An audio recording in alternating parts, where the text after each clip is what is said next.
Salutes to Elohim, the mellow mystic, Lord Emmanuel, Chief of Simonicanation, Spiker Star Seed, the wheat in the virgin's hand. And if you don't know, now you know. Check this out though.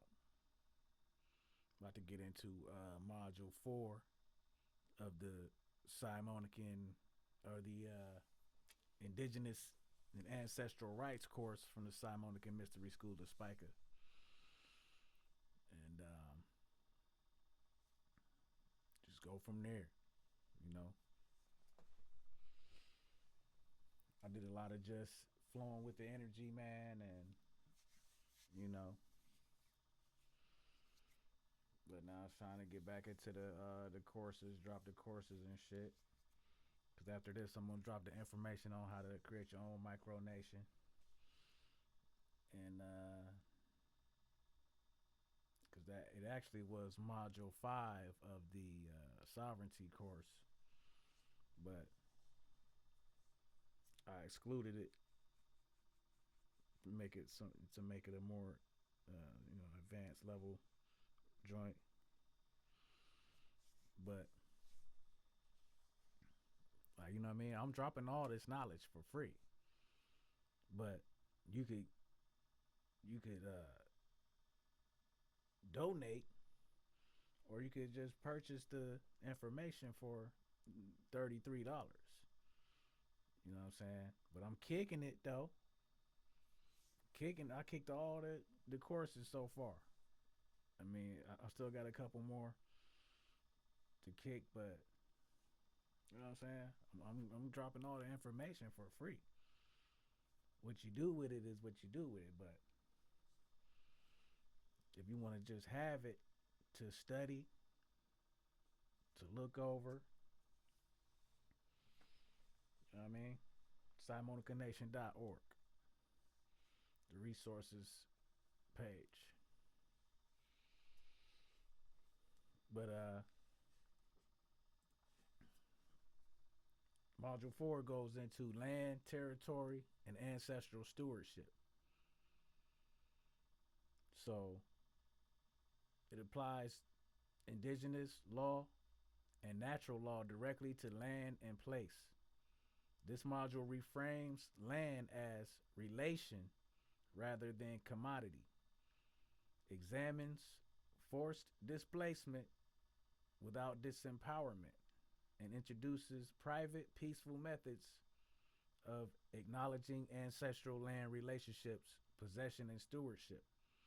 This module is about responsibility before assertion and remembrance before reclamation. So I like to, instead of giving templates and, you know what I'm saying,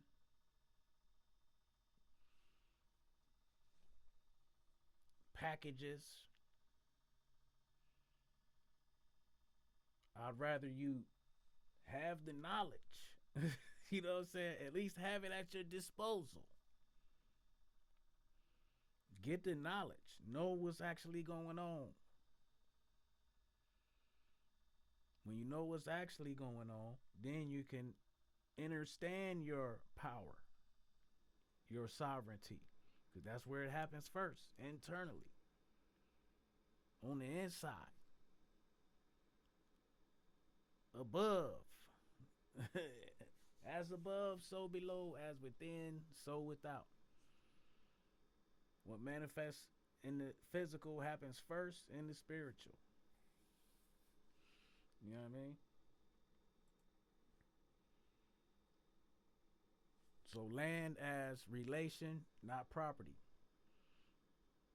Because we want to understand land through indigenous worldview rather than ownership frameworks. So we're going to go through things like land as living relation, stewardship versus ownership, responsibility, reciprocity, and care. So in indigenous understanding, land is not an object to be owned, sold, or exploited. Land is a living relation, a teacher, provider, and witness. Humans belong to the land, not the other way around. Colonial systems converted land into property and commodities, severing relationship and replacing responsibility with entitlement.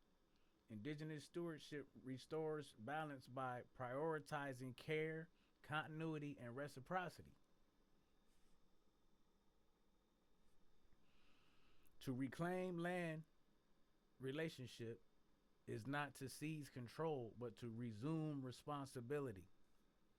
Now we're going to get into displacement and land theft because we want to understand displacement history without internalizing powerlessness. So we're going to go through things like removal acts and forced relocation, allotment, reservations, and fragmentation, and psychological and generational effects.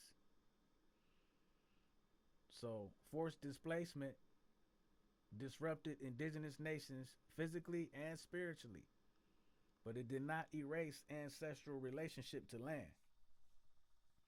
Removal altered location, not origin. Colonial narratives often frame displacement as permanent loss. Indigenous truth recognizes that memory, lineage, and use preserve relationship, even across generations. Understanding displacement without victimhood allows descendants to reclaim authority without conflict or resentment. This ain't about being recognized by the colonizers. This is not about being recognized by the corporation. This is just about asserting your spiritual authority, reclaiming your spiritual authority, your birthright, and your blood right, your relationship to the land, which they took us so far away from nature. Nigga, you know what I'm saying? But it's been going on for a long time. See, a lot of Christians ain't never read the Apocrypha, so they don't even really know about the shit that's in there. Just the Maccabees alone will show you what the Greeks did, colonizing,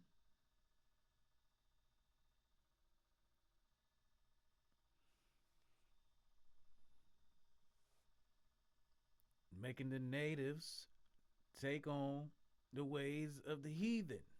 You know what I'm saying? When you get into your New Testament, you got the Romans doing the same thing. All the way up until this day.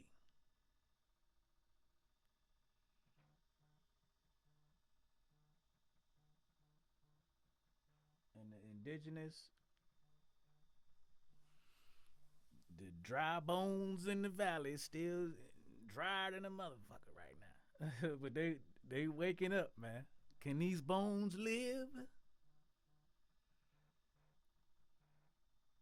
You know what I'm saying?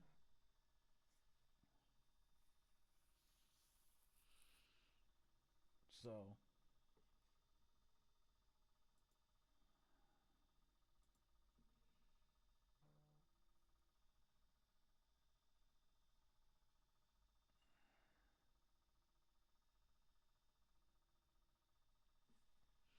now we're gonna go into ancestral land claims, a private perspective, because we want to learn how land relationship can be acknowledged privately and peacefully.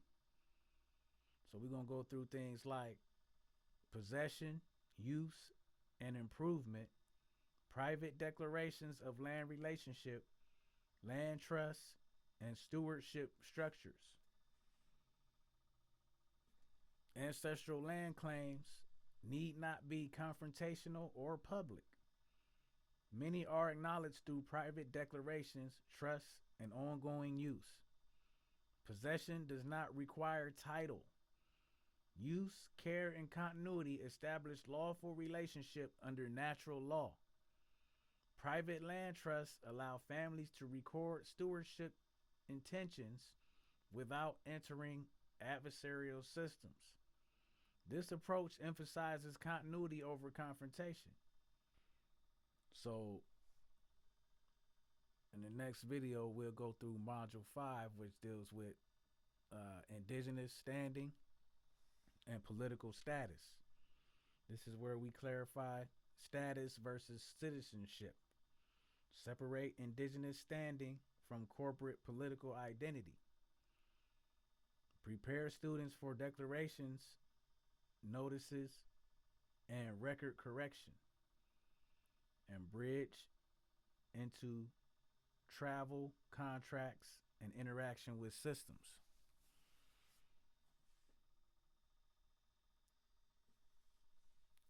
So that'll be the next video. But until then, it's the Elohim, the Mellow Mystic, Lord Emmanuel, Chief of Simonicanation, Spiker Star Seed, the wheat in the Virgin's hand. And if you don't know, now you know.